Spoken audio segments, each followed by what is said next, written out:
السلام علیکم دوستانو، په دې ویډیو کې د ترکاري پلو پخولو طریقه در سره شریکوم. هیله ده چې خوښه مو سي. لومړی مې په یو کړاهي کې لږ زره غوړ واچول، زردکې او مټر مې ور اضافه کړه، ورپسې مې جوار ور واچول. 15 دقیقو لپاره مې په کم حرارت باندې تپ ورکړه. د ضرورت په اندازه مې مالګه ور واچوله. ورپسې مې وریځې 80% نرمې کړې، صافې مې کړې، دوباره مې بیرته په دیګ کې واچولې. آماده سوي سبزیان مې د وریځو په سر باندې اضافه کړې.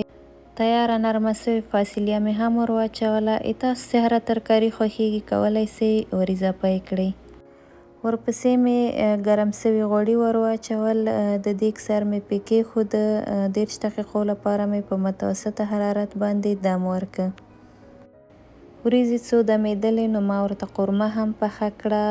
اول مې غوړ ښه ګرم کړه، بیا مې پیاز ور اضافه کړه. پیاز چې ګلابي سو، د چرګ سینه مې ور اضافه کړه، اوږه مې ور اضافه کړه.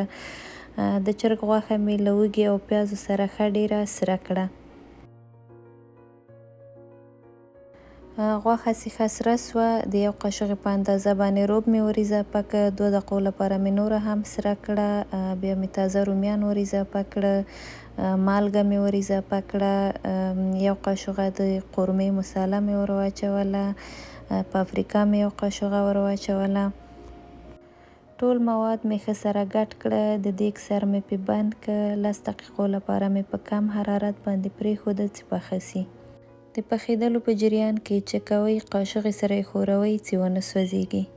دغه رقم یې چې غوړي پرېښوده، قورمه تیاره ده. دلته هم خوندور ترکاري پلو تیار سو. تاسو یې هم امتحان کړئ، واقعا ډېر مزه داره و. دا و زموږ د نن ورځې پخلی. مننه کوم چې ویډیو مو تر پایه پورې وکتله. خوشحاله اوسئ.